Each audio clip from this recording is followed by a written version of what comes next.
This is my favorite part where everybody comes on in. Welcome, everyone. Happy Give to Women and Girls Day to each and every one of you.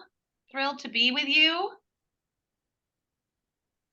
We have quite the packed agenda for the next hour as we come to not only celebrate Give to Women and Girls Day, but to share key data points from this year's Women and Girls Index 2023. As we get started, I want to ask all attendees to observe some Zoom etiquette to help us make the most of our time together. So if you could please mute your microphone during the event. Also, please be aware of whether you are on camera. We know most of our attendees will likely turn their cameras off, but if you choose to turn yours on, which is great, just please be aware of your surroundings. And finally, please use the chat to connect with us or with one another. We'll be using the chat for discussion and questions and to introduce yourself to the group. So feel free, again, you can ask questions via the chat function at any point during this event. And we have team members monitoring and responding. As a reminder, we are recording this event and we'll send out the recording to anyone who is registered. I know I want to say a couple of things about the chat as well. I know our audience here is not a shy group, so really hope that you use the chat to bring some energy to the conversation. Maybe sharing where you are, maybe sharing what women and girls organization you're choosing to support today, or why you want to uplift and amplify Give to Women and Girls Day as we gather to celebrate. So please throw that into the chat. Would love to hear that.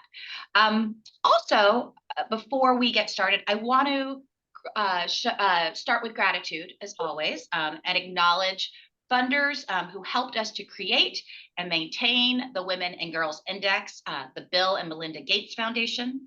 And now really thrilled to thank Jenna's panel Google thing is on, but it's just some other one as part of their investment in the Equitable Giving Lab. So as we get started, I also want to thank our Give to Women and Girls Day anchor partners. We would not be able to do this without all of you. So please join me in thanking Giving Tuesday, Impact 100 Global, Magee Women's Research Institute, the Ms. Foundation, the National Women's Hall of Fame, Pivotal Ventures, Philanos, Philanthropy Together, the Charles and Lynn Schusterman Family Philanthropies, Together Women Rise, the United Nations Foundation, Vital Voices, the Women's Funding Network, and Women Moving Millions. Thank you again for coming on board as anchor partners for our second annual Give to Women and Girls Day. And now I am thrilled to introduce Sofia Aguilar, who is going to start off our celebration with a spoken word performance of a poem that she has written. Sofia is a Chicana writer and editor currently based on the traditional homeland of the Tongva and Chumash peoples, now known as Los Angeles. She's an alumna of WriteGirl and a first-gen college graduate from Sarah Lawrence College. Sofia is the recipient of multiple prizes, awards, and fellowships for her writing. She is currently a 2023 mentee in the Latinx in Publishing Writers Mentorship Program and a Sun Valley Writers Conference Fellow. Her bio is very impressive, and we are so lucky to have her with us today. Sofia, welcome, and thank you for sharing with us. The floor is yours. Thank you so much. I appreciate the opportunity to be here, and I'm thrilled to celebrate what an important day. So I'm going to be reading a poem that I wrote when I was 21. I'm 24 now, but it still is probably one of my favorite pieces I've written, and I'm thrilled to share it with you all today. So without further ado, this is A Day Without Women. Without us, where would you be? Without all the women you love, you need, not just your mother or sister, but your neighbors, your authors, your scholars, would you survive a day? For so long, we were made to feel powerless because you were afraid for us to feel powerful. And we don't blame you. Have you seen us? Have you heard our quiet walkings as though tigers in the grass, our mouths ready to roar? Here we are. Look at us. Not following, but leading, not surviving, but thriving, resilient and soft, outspoken and tender, unstoppable and kind. We can be anything. We have made history. We are made of multitudes.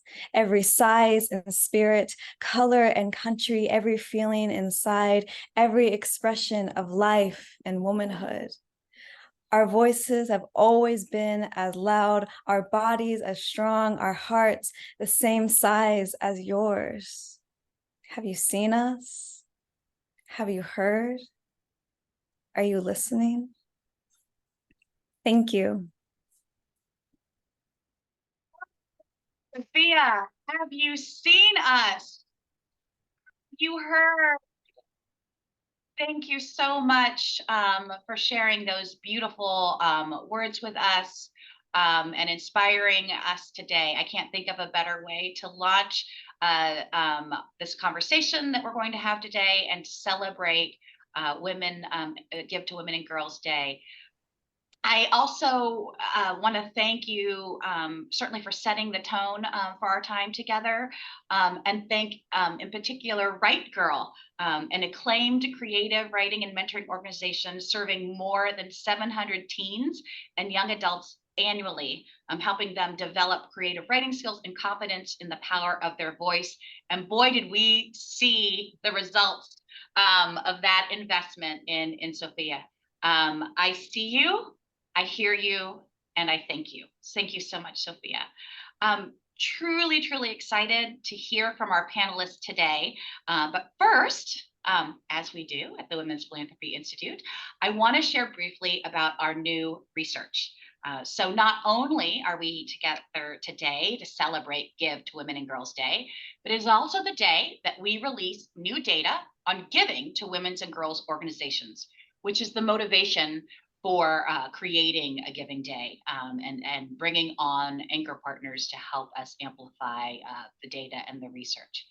So the Women and Girls Index, which we affectionately call the WGI, provides the only comprehensive data on charitable organizations in the United States that are dedicated to women and girls. The WGI tracks the landscape of these women's and girls organizations, including the amount of philanthropic support that they receive from individuals, foundations, and corporations. Just this morning, we released the 5th annual WGI, and this newest installment adds data from 2020, which is the most recent year finalized IRS data on charitable organizations is available. This expands the WGI picture of charitable giving to women and girls from 2012 to 2019 and provides us with the first comprehensive look at this giving during the first year of the COVID-19 pandemic. The updated WGI contains nearly 52,000 organizations, the first time that we've moved above 50,000. That's 3.6% of total registered charitable organizations. Before we dive into the findings, I want to briefly describe how we define women's and girls' organizations for the purposes of the WGI. Organizations included in the index are either dedicated to serving primarily women and girls, so for example, the YWCA and Girls Inc. And so the majority of WGI organizations fall into this category. Or you're included if you are a collective of women and girls that serve general philanthropic purposes. A great example of these kinds of collectives include junior leagues and women's clubs. Women's and girls organizations received $8.8 billion in philanthropic support in 2020, a fraction of that received by traditional nonprofit subsectors like education and health.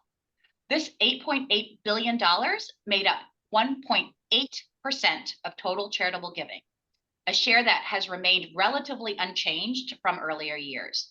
So while we've seen some small fluctuations from year to year, since we started measuring this giving, philanthropic support for WGI organizations has consistently stayed between 1.5% and 1.9% of overall charitable giving. And even though we hear this dismal 1.8% figure, that $8.8 billion in philanthropic support for women's and girls organizations was an increase of 9.2% from 2019 to 2020. However, total charitable giving grew even faster during this time period at 11.3%.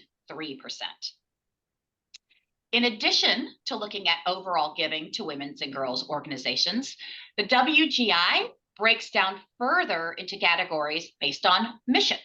So similar to previous years, reproductive health and family planning organizations, which include groups like Planned Parenthood and the Center for Reproductive Rights, received the greatest amount of philanthropic support among WGI organizations in 2020 at about $1.6 billion. So this trend has remained fairly consistent over the years that we have been conducting this research. While, of course, our data from 2020 doesn't tell us about giving in the wake of last year's Dobbs Supreme Court decision, this does show that reproductive health and family planning organizations are a cornerstone of the women's and girls sector. And it will be interesting to see how the numbers change as we get more updated data. While reproductive health received the highest portion of philanthropic dollars to WGI organizations, other types of women's and girls organizations experienced changes that we think are likely due to the pandemic. So let me highlight a few of these. Women's and girls human service organizations like the YWCA received the second largest amount of philanthropic support in 2020 at $1.4 billion. And that was a 17.9% increase from 2019. Giving to family and gender-based violence prevention organizations also increased in 2020. So these two areas seem to reflect that donors gave in response to an increased need for services, since we know that the pandemic stay-at-home orders were unfortunately linked to unprecedented levels of violence against women. Finally, I'll call out giving to women's and girls health and recreation organizations, which was actually down 8.6% from 2019 to 2020. Likely because in-person events that these organizations center on were canceled or curtailed during 2020. While these are just a few examples, they point to the upheaval that we saw across not just women's and girls causes, but all of philanthropy during that year.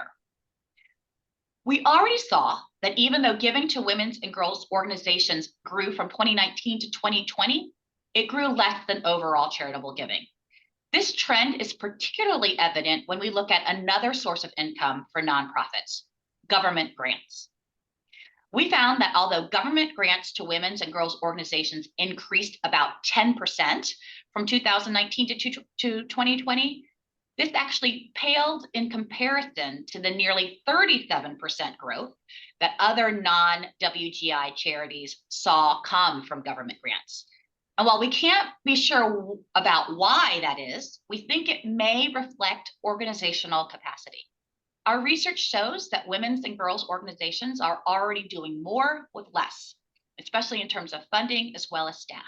So during the pandemic, the Paycheck Protection Program, PPP, was a lifeline for many nonprofits, but it required the staff time and ability to apply for and manage such funding, which may have disadvantaged women's and girls organizations. So we know that issues affecting women and girls have received more attention in recent years, but the charitable dollars going to organizations that address these issues lags behind. So what can we do with this information? First, we hope that donors see this research as a call to action. Women's and girls causes overlap with every other type of charitable subsector. So donors who care about these issues can incorporate giving to women and girls into their existing giving.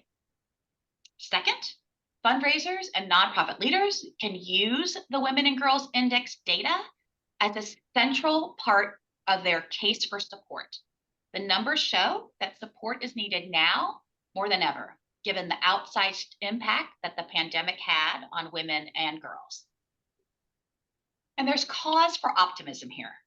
Our Lilly Family School of Philanthropy colleagues just released a study of charitable giving by affluent households, which showed that 8% of affluent donors to women's and girls' causes were inspired to give after hearing that less than 2% of charitable giving goes to women and girls. It's a small number, but it's a number that did not exist at all before we created the Women and Girls Index. And it's heartening to know that our research can help influence giving. So, thank you again for being here today to hear about this important new research. Please continue to drop your questions in the chat, whether they are for me or for our WPI team or for any of the contributors that we will hear from during the rest of this event. And so without further ado, let's move from the research itself to reactions to the research and celebrating our second annual Give to Women and Girls Day. So really excited to have three amazing panelists with us today. And I want to encourage each of you to introduce yourself. And after you introduce yourself, answer the question. What's the first thing that comes to mind when you hear the fact that consistently, since the Women and Girls Index launched in 2019, less than 2% of charitable giving in the United States goes to women's and girls organizations? And I'm going to start with Deb. Deb, welcome. Well, first of all, thank you so much to you and Jacqueline and the WPI team. It's amazing and important research, and thank you all for being with us today. So I'm the National Campaign Director of Equal Rights Advocates and the Director of Equal Pay Today, which is a project of Equal Rights Advocates. And Equal Rights Advocates uses litigation, community advocacy, and state and federal policy change for gender justice in workplaces and schools. And 10 years ago, we founded Equal Pay Today, which is a campaign of over 45 organizations and hundreds of activists who focus on closing the gender and race and LGBTQIA wage gaps. But prior to working with the ERA, I was the president and CEO of the National Network to End Domestic Violence. And that's an organization that represents the state and 56 state and territorial domestic violence coalitions. And much of what we just heard in that summary, we experienced in leading a domestic violence organization, which I'll talk about later. But quickly, my reaction to that statistic is, I want to start with the good news, which I'm glad to see overall, that there are increases in giving, and that this work motivated even a small percentage of people to give more. But the fact that giving to women and girls is so consistently low as a percentage of giving is really egregious. And I think it speaks volumes about the value of women and women's work and contributions. And they say that governmental or even organizational budgets are a statement of principles and priorities. And I would say that that is also true for giving. So we really, I think it was in the report itself that said, data is I'm stealing someone's thunder here, I'm sure, but the report says that data is a necessary but not sufficient step towards gender equity, and that is so true. So I applaud WPI and partners for looking at this data and channeling that into their work, and for the people who are on who give so generously to women and girls. Deb, thank you so much. So true. We know from the research that giving is a reflection, especially for women. Giving is a reflection of their values and how important it is that they think about that as they kind of go all in with the different ways that they show up in terms of generosity.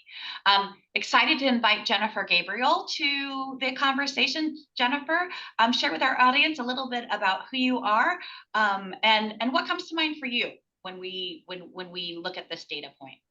Yeah, thank you, Jeannie. It is so great to be here with all of you. Thank you for taking the time out of your days to be a part of this really important conversation. So my name is Jennifer Gabriel. I'm the CEO of the National Women's Hall of Fame. I've been with the organization for a little over 2 years, and we are a nonprofit organization committed to engaging every generation and celebrating the achievements of women who change the world. So we elevate women's voices, equip and empower change makers, and advance gender equity through action, education, and storytelling. And storytelling will be something that is a theme that comes up a couple of times throughout this panel this afternoon. But knowing, I'm going to take a little bit of a different track than I was planning originally, because knowing that this was going to be the first question, I had prepared an answer with talking points about the research finding in particular and how they reinforce these findings reinforce that women and girls, and especially women and girls of color, are not a priority in this nation. That is absolutely true. But I'm tossing out those prepared remarks because I want to instead talk about an experience I had this morning. It's something I'm still processing, but it ties to this conversation in a very profound way. So this morning, I was in a Zoom meeting with a CEO and senior leadership of a company that is considering a gift to the hall. And there was this weird echo that was happening on the call. So we were all really diligent about putting ourselves on mute when we weren't speaking. And of course, like we all do, even 3 years into the pandemic, I forgot to unmute myself at one point. As I realized what happened and I came off mute, the CEO made a joke about inventing a similar button to push that would put his wife on mute. What I wanted to say in response to that was, well, we're not in the business of silencing women here. I think perhaps a more maybe non-confrontational way would have been to make a joke back about how long it took women to get the right to vote and our voices to be heard, or something like that. But the reality is that I said nothing, and I'm not proud of that. But I understand that it's a direct result of the power dynamic that existed in that moment. Especially today, especially on Giving to Women and Girls Day. I am keenly aware of the fact that our organization does not have the kind of financial stability that it would allow me to pivot a solicitation conversation to an educational moment. Responding in any sort of authentic way was a risk I didn't feel like I could take. There's already such a tiny slice of the philanthropic pie that supports women and girls, and this was someone who said he wanted to help. I couldn't justify taking the chance. Nonprofits exist to meet an unmet community need so that we don't have to fret about what the answers might be or how we might address inequalities. What we need to do is light a fire under those who can fund sustainable change.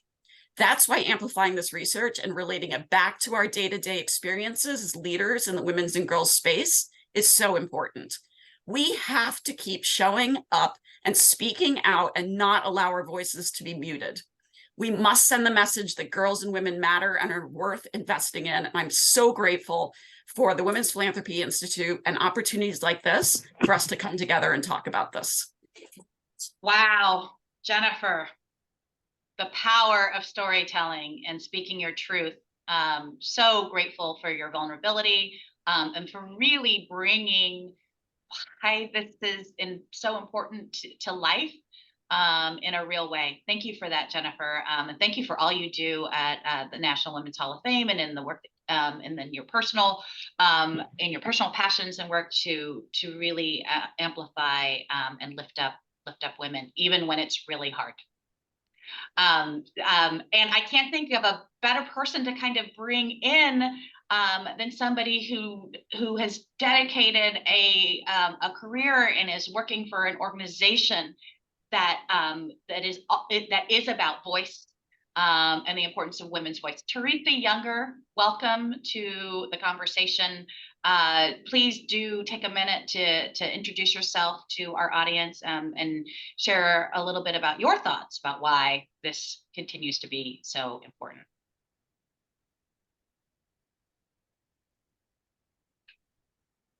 I can hear you. Oh, no. Okay, that's okay. We will try and get Teresa back on. Sorry. Oh, there, I can hear you now. Can you hear me now? Okay. Yes. My apologies, everybody. Technology at its best. Jennifer, I wanted to thank you for the honesty of that story, because I think it's relevant in so many ways to the conversation and why we need to have this research done. I'm Teresa Younger. I'm the president and CEO of the Ms. Foundation for Women. We're a public women's feminist organization that centers women and girls of color and women and girls throughout the United States and U.S. territories. Our mission is to build women's collective power, and our vision is to build a safe and just world where power and possibility is not limited by race, gender, class, sexual orientation, gender identity, age, or disability.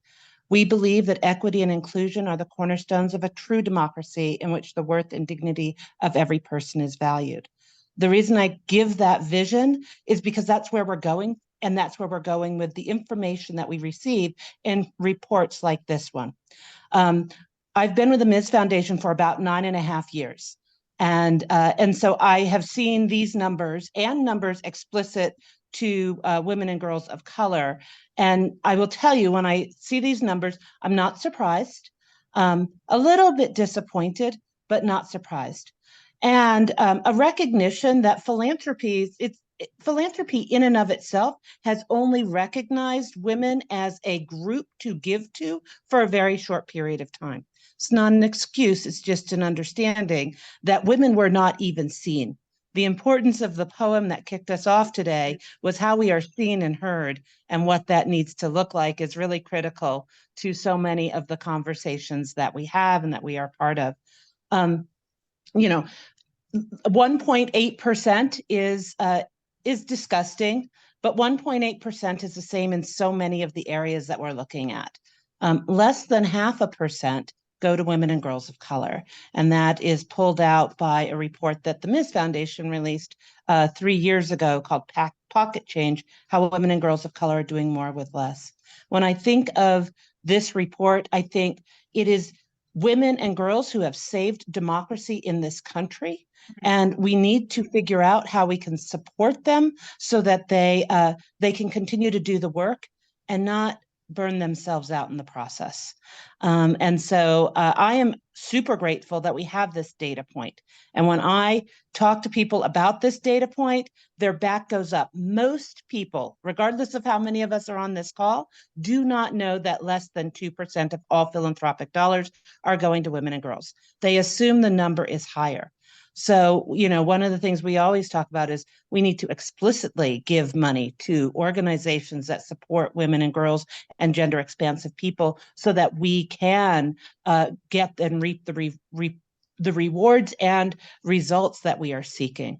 So, Jeannie, thank you so much for this panel, for this research, for putting it together and for putting it out there. And I almost feel like every one of us in the footnote of our emails should say less than 2% of all philanthropic dollars are going to women and girls. What are you doing today?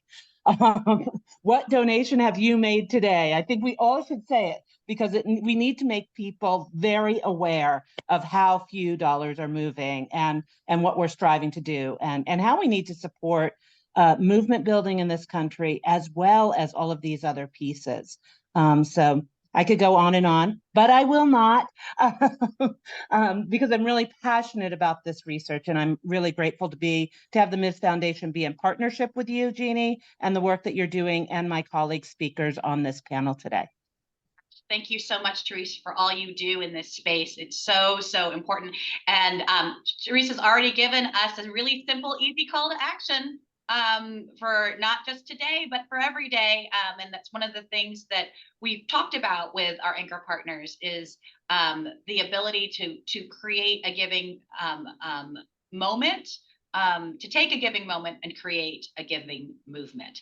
So if you do nothing else today, beyond just making a gift to your favorite women's and girls organizations, put it in your email signature. Super, super easy. Thank you, Teresa, for that and for always supporting research writ large around how we can just do better and why we should. So I want to go to the hot takes part of our panel discussion today. And I'm going to throw it back to Jennifer. One data point that we did not touch on earlier, but is in the research report, is about an increase in giving to some women's and girls' causes that surprised us a bit. In particular, in 2020, there was an increase in gifts to women's and girls' arts and culture. So can you talk a little bit about how you have seen this data point in your own work and experience, and maybe talk about why elevating women and girls in the arts and culture space matters, beyond the fact that we had Sofia Aguilar share and demonstrate at the beginning of our time together why this is important to elevate that type of voice. But Jennifer, your response? Yeah, I also am shocked in a nice way about this piece of the data findings. Arts and culture organizations and efforts, as we know, are always the first to get cut. And here we are seeing an increase in this category, which is really inspiring. Although I do feel compelled to put that increase into context. We might be looking at a nearly 30% increase in funding within the arts and culture space, but that increase is within it's a small increase within a very, very small subset of overall giving to women and girls organizations. So, don't get me wrong, I'm still thrilled that there's an increase at all, but it's not, certainly have not felt like I have 30% more money to work with to create programming than I did a couple of years ago. So there's still a lot of work to be done. But organizations like the Hall and our arts and culture counterparts, we tell stories of courage, resilience, innovation, the things that really inspire others to face their challenges, whether that's through poetry, or it's through paintings, or it's through storytelling and oral histories. We ignite future generations of change makers by providing strong role models and demonstrating that women can break barriers in any field. And we draw attention to persisting issues like gender-based violence and workplace discrimination, and unequal representation in positions of power, and all the things that we know women and girls face in this country. So the arts and culture institutions are really a critical part of the fabric of our society. We promote social change. And of course, storytelling, as I said, this is a theme in a lot of my remarks today. It's because the National Women's Hall of Fame is a storytelling institution, and it's the way that we bring our missions to life. So if you'll bear with me, I do have a better story this time. Last year, a woman, I'm going to call her Ruby, attended her first National Women's Hall of Fame induction ceremony. She's a fan of Secretary Hillary Clinton and knew that Secretary Clinton was going to be our speaker. But Secretary Clinton was also there to present an induction medal to poet laureate Joy Harjo. And if you don't know Joy's work, I highly encourage you to look it up. She writes absolutely beautiful, provocative pieces that touch on a whole span of topics that are really relevant and very inspiring. But hearing Joy Harjo's acceptance speech ignited Ruby's interest in learning more about Joy's background and to actually dive more deeply into her works. And Ruby and her mom are very estranged. They haven't had a relationship for decades. And Ruby was shocked to learn that Joy's poetry frequently referenced the exact area of Oklahoma where her mom had been raised. And it was through Joy's poetry that Ruby started to understand a little bit more about the landscape, the poverty, the hardships her mom had faced as a child. So it was a profound experience for Ruby to hear echoes of her mom's journey in Joy's poetry.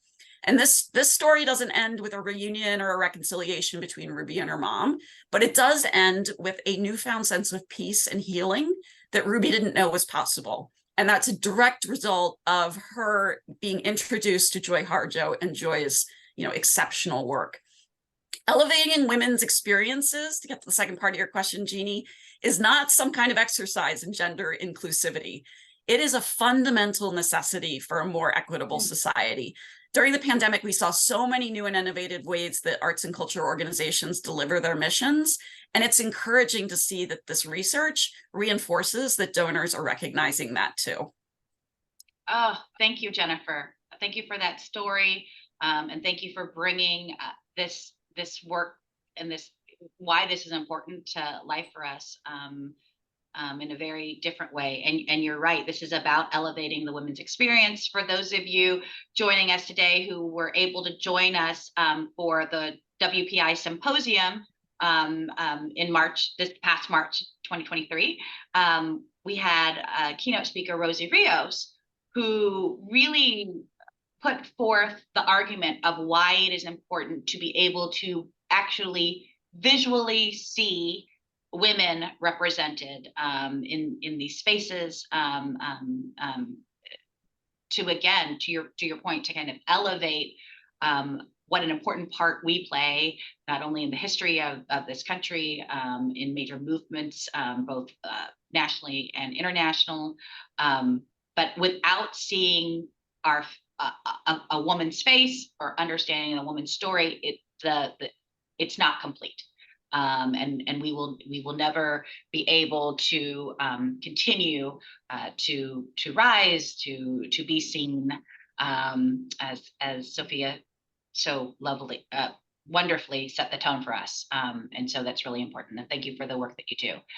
I want to move to Deb and talk about another increase that we saw in this year's data in giving to organizations countering family and gender-based violence, and about the increase in government grants in 2020 to WGI organizations and to nonprofits more broadly.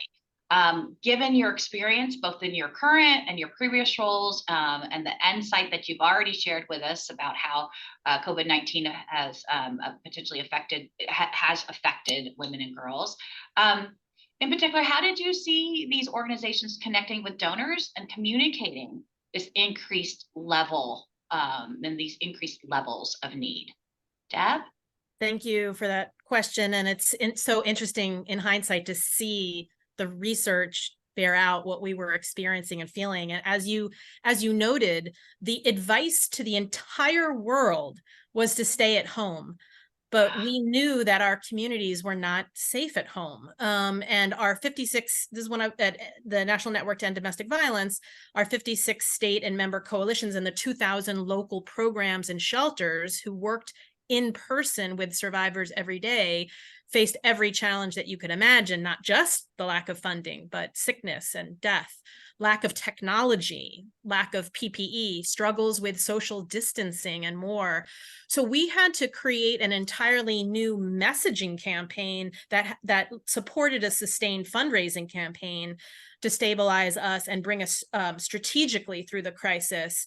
So the story we told did, as you can demonstrate by the data, that we pierced the public consciousness in giving. And I actually suspect that you will see an even more dramatic increase in the 2021 990s as well. And the story I tell is really a 3-year arc, but it began obviously in 2020.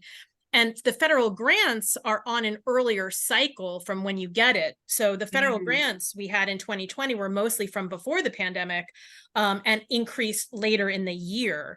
Our organization was funded at a little over $5 million or so, with 75% coming from federal grants when I took over. But by the time I left in 2023, it was a $10 million organization that had diversified to 50-50 with federal grants to private giving. So we had to do a bunch of things right at the beginning of 2020. One was develop that communication strategy that I talked about. We had to create a COVID rapid response team across all our programmatic areas for providing services to our members, but also in communicating to funders. There was high profile attention from magazines and celebrities, but that fades, and we were aware of that. We also work closely with corporate givers who had the ability to be very nimble in their giving and had a faster turnaround than some of the federal grants. And they were interested in the very constructive nature of the work to get in to help people. So things like free legal information for survivors, or making technology safer for victims of domestic violence. And so some of the largest increases were actually in the corporate philanthropic funding. And because we were a membership organization, we were fundraising for us, but also for the field. So we worked with one foundation that gave us a pass-through grant of $1 million to get out emergency small grants to the field. And another idea that we came up with for Giving Tuesday was actually that we helped create Give for DV, which was a campaign within the larger structure of Giving Tuesday that allowed folks to give to domestic violence survivors and organization, very much like this idea of Give to Women and Girls Day. It's a very important tool. And back to those federal grants, one of the biggest stories that I think with respect to DV and government grants is that NNEDV had a free legal hotline for survivors. And for years, we bootstrapped funding for that from government technology grants. But that grant got cut. So I went to the Office of Victims of Crime and urged them to create a domestic violence hotline grant, which, believe it or not, did not exist. So OVC created that, and we applied, and us, along with a few other organizations, got $1 million competitive grant, federal grant for that work. And so that was a huge success story about the government grants responding to the needs in the domestic violence sector. And I will just quickly wrap up that with respect to my current organization and COVID, and actually thanks to seed money from the Ms. Foundation, Equal Rights Advocates embarked on a research project during the pandemic to look at the impact of COVID and the lack of care and economic infrastructure on Latina and Black women workers and their families. And we're a small nonprofit.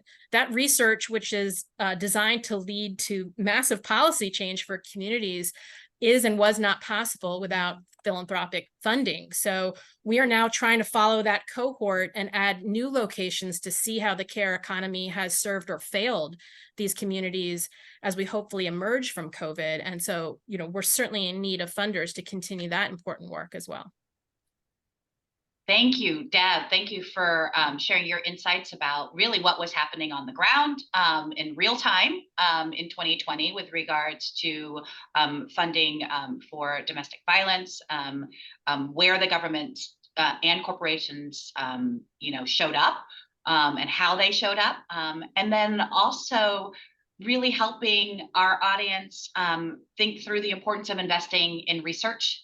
And why that's important, and why that's important, especially at the systems change level, which is what you are doing at Equal Rights Advocates. And so, perfect time to introduce Teresa. It is why the Ms. Foundation is supporting that type of work and that important work.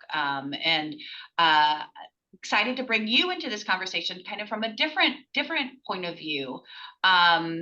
So one data point that comes up in the research report that we released today touches on the influence of large donations. Over the last several years, we have seen where there has been significant changes in the women and girls space as really one of those key touch points has been large donations.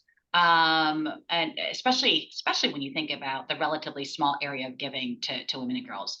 One of the key examples that we hear a lot about at WPI and that we've used over the years in helping to explain this is Mackenzie Scott. In fact, we did the math, and in 2020, just her donations alone amounted to around 2% of total WGI giving.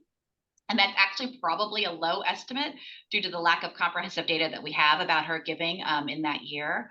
So I know that the Ms. Foundation was a grantee of Mackenzie Scott in 2020. And so wanted to get your input and insight around the importance of her philanthropy and also other big gifts and the importance of women making big and bold gifts during this challenging time and moving forward. And to that end, I also want to have you spend a little time talking about an amazing historic point for the Ms. Foundation, as you have been in this space for 50 years. So thinking through what lessons you have learned and how, and has the foundation learned that can inspire increased giving to women and girls. So 2 big questions to you. Yeah, I mean, how much more time do we have? Because I feel I feel like you asked a very loaded question. First off, I want to say it's gifts like the Mackenzie Scott gift, which was given with trust to the organizations she was giving it to, which are critically important.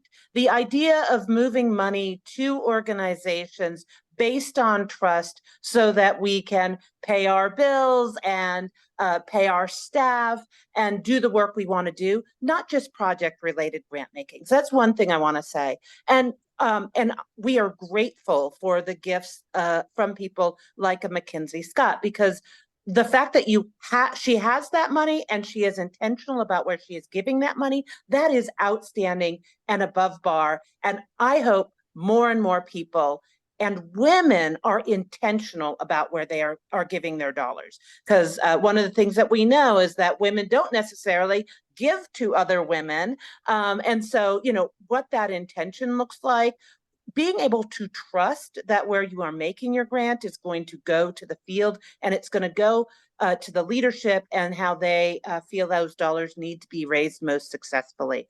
But one of the things I like to keep in mind and remind people is that while we have those dollars from like a Mackenzie Scott, that's still 1% of the US population.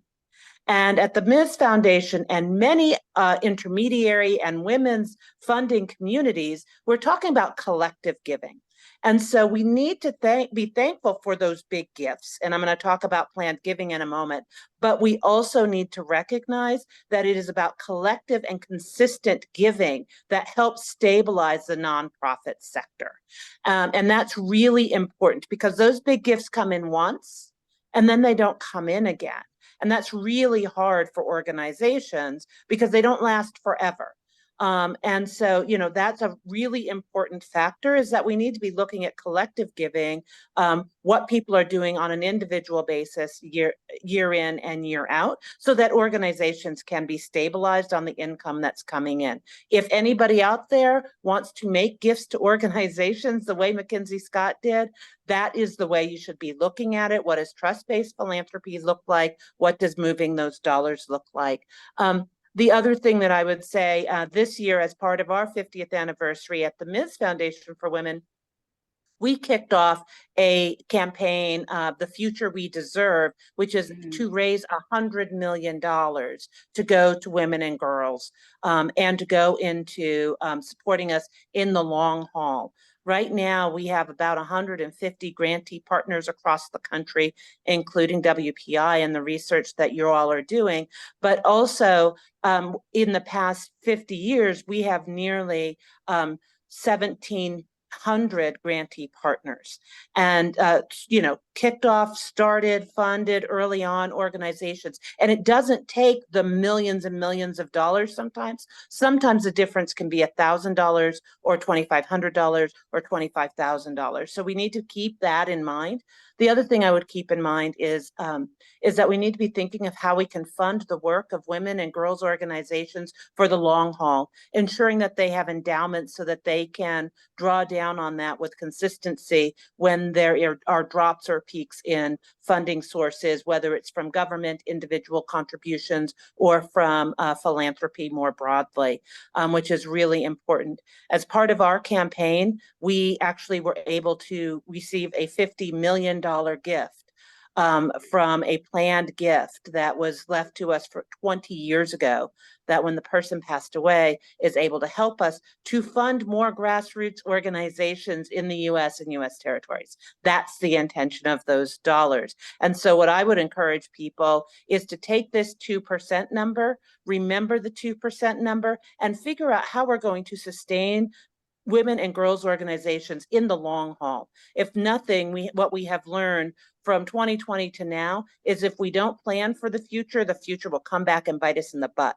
And we are seeing that when we see the drop in funding to women and girls athletics, when we see the Supreme Court's ruling on affirmative action, when we see the Supreme Court's ruling on the Dobbs decision. There's so many places we're going to have to be in these fights and supporting these organizations for a long time. And women do hard work so often that we need to fund them to do the work and to fund them like we care and like we want to win.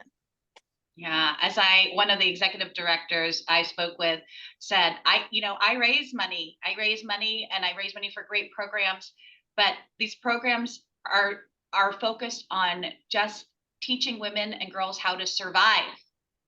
And what would that difference be? What is that future where that same amount of money is being invested in women and girls so that they can thrive? So thank you for spotlighting the work ahead that's still ahead of us. Thank you for spotting the importance of trust in how women give, certainly, and how we can all donors, no matter how you identify, can give with trust on lead, but also amplifying what we know about so much of our research at WPI, that women like to give collectively. So really thinking through beyond these major inflection points of large dollar gifts, and really understanding the power of coming together and the collective nature of giving, and that's how women prefer to give. So what are we doing as organizations to celebrate that and use as part of our own strategies to bring more donors in, not only more women donors, but certainly donors of color and donors from other marginalized communities, really meeting them where they are. So Teresa, thank you so much. As we know from the research, women are all in when it comes to how they show up in philanthropy and through their generosity. We often capture this all-in approach by uplifting what we call the 7 T's of philanthropy. Most of us are familiar with the traditional 3: time, talent, and treasure. But women also value testimony, the opportunity to use their voice to be advocates for a cause that they care about. We certainly know about women's ability to net weave, and tap into their social capital. So ties, their network, so testimony ties. And Teresa elevated trust. Women really value trust and transparency when they think about giving back, who they want to support. And while dollars matter, there are many ways to make a difference for women and girls in our community. As we know from the research from the WGI, there's room to grow. And so I want to ask each of the panelists to do a really quick response to this as we kind of come to the end of our time together, and encourage the audience also to share their responses in the chat as well to this question. So I'll start with Deb, we'll go to Jennifer, we'll end with Teresa. As a final question, what commitments have each of you taken to support women and girls today and every day? Deb? Well, I want to answer that, and as well as something that I saw in the chat, because someone wrote in that closing the gender pay gap and the wealth gap would help us all give more to causes, and it's a vicious cycle. And that couldn't have been teed up more directly on what we do now at Equal Rights Advocates about our daily commitment. So I run a campaign called Equal Pay Today. And we are trying to, through policy change and advocacy, trying to close the wage gaps that make all of this more difficult, that jeopardize all of our economic security. And I will note that the organization does not, this is an incredibly well-organized, professional, and far-reaching campaign that's actively every day helping women and girls. It's the largest national campaign on equal pay, and the organization runs it because it cares so much, but it doesn't have dedicated funding. So that's what we do every day. We're making sure that we ensure the economic security of women and girls every single day, no matter how difficult it is to keep that work going. Thank you, Deb. Thank you so much for that. Jennifer? So my commitment is tied very, very closely to a current initiative that the Hall is working on. So very recently, the Hall was given an opportunity to nationally broadcast our next induction ceremony, I should say, on public television. So we have been inducting women for 54 years. This will be the first opportunity for us to be able to showcase that on a national platform. It would also be the nation's first ever primetime broadcast of a show that honors American women. So let that sink in for a second. We don't have that. And I think most of us would agree that that's long overdue. And there are primetime shows that honor celebrities, athletes, spelling bee winners. I mean, heck, even dogs get their day on Thanksgiving morning. So surely we can agree that women also need to be honored on a national stage. And yet, because public television is not funded by advertising dollars, but rather by viewers like you, we must raise enough money by the end of this month to make it happen in March of 2024. And if we reach this goal, which there are days that it feels like a somewhat seemingly impossible goal to reach, 80 million people in our nation will experience a 2-hour show full of hope, inspiration, and women's stories.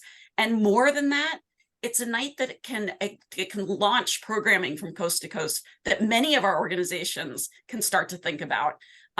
It's an exceptional opportunity, not only for the National Women's Hall of Fame's mission, but for our nation. And because this is a massive funding hill to climb, and we are working in a system that barely supports women and girls' causes, we have to fight for this opportunity. And frankly, I go back over and over to what I believe our nation needs, which is to see women celebrated on a stage worthy of their accomplishments. We all need to see that too. And an opportunity, as I said before, allows us to ignite conversations just like this one, conversations that pull us together and create momentum that we need to further the change we want to see in the world. So my commitment is to keep going, just like the women whose shoulders we stand on did for us. I commit to continue pushing out the noise and the detractors and dreaming big and finding and cultivating relationships with partners who want to work with us to make those dreams reality. Thank you. Thank you, Jennifer. Teresa. Oh, you're on mute.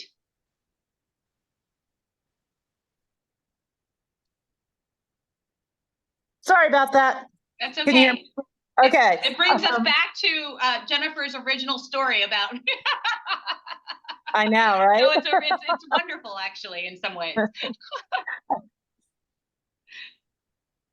So I just wanted to say some of the things that we are doing. The Ms. Foundation supports grassroots movement building and trusts the women and girls who are running those organizations to do the work that they want to do with general operating support.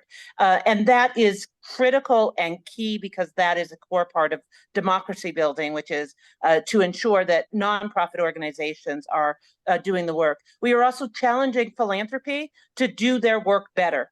Stop siloing the work of women and the lives of women and girls into one area or another and allow us to be seen as full, comprehensive individuals in the work that we are striving to do to change the world every day. And I'm trying to create the world that we all deserve, which is based in human rights and dignity. And I do that on a personal level by serving on boards and making personal contributions, by supporting a predominant women of color organization like the Ms. Foundation, who is out there on the ground, and by speaking truth to power and hoping that everybody speaks their truth with the dignity, vulnerability, and honesty that Jennifer shared with us today, that Sofia shared with us today, and in the work that we are doing, that we speak our truth, that 2% is just not enough, and that women and girls deserve better. Thank you. Do better, be better, give better. Thank you, Teresa. It's already the afternoon of this second annual Give to Women and Girls Day, but you can still participate. Some simple steps include share about hashtag Give to Women and Girls Day with your networks. Maybe put it on your email signature, like Teresa suggested earlier. Share the website we have created that has content for donors and fundraisers and anyone interested in learning more about women's and girls causes. That URL is givetowomendandgirls.day, and we can drop that in the chat as well. Fundraise. Use the toolkit on that website. There are all sorts of content ready made for social media, emails, newsletters, etc. Follow WPI on social media if you don't already, and help spread the word by sharing our post. We're on Facebook, X, formerly known as Twitter, Instagram, LinkedIn, and we'll drop those links in the chat as well. Most importantly, report back. If you have any success stories, this can be dollars raised, but it can also be stories telling one person about the importance of giving to women and girls, seeing a volunteer project, doing that storytelling that Jennifer has already shared with us. It's so powerful. We would love to hear from you. And remember that the research WPI does can help you raise funds for women and girls today and every day. Mark your calendars for next year, October 11th, 2024, and use our work to more effectively identify and connect with donors who care about this important area of philanthropy. So thank you again, all. Thank you so much for celebrating with us. With a special thank you to Sofia, Teresa, Deb, and Jennifer, and a shout out with immense gratitude to Jackie Ackerman, who's the primary author for the Women and Girls Index and Associate Director here at WPI, and to John Bergdahl, our primary analyst for the Women and Girls Index and an applied statistician here at the Lilly Family School of Philanthropy. Please stay in touch. Tell us what you did on Give to Women and Girls Day and share it on social media. Have a wonderful rest of your day, and keep an eye out for a follow-up note that will have links to the research and to a recording of this session in case you'd like to share it with anyone who couldn't join us today. Happy Give to Women and Girls Day, and thank you so much for being with us.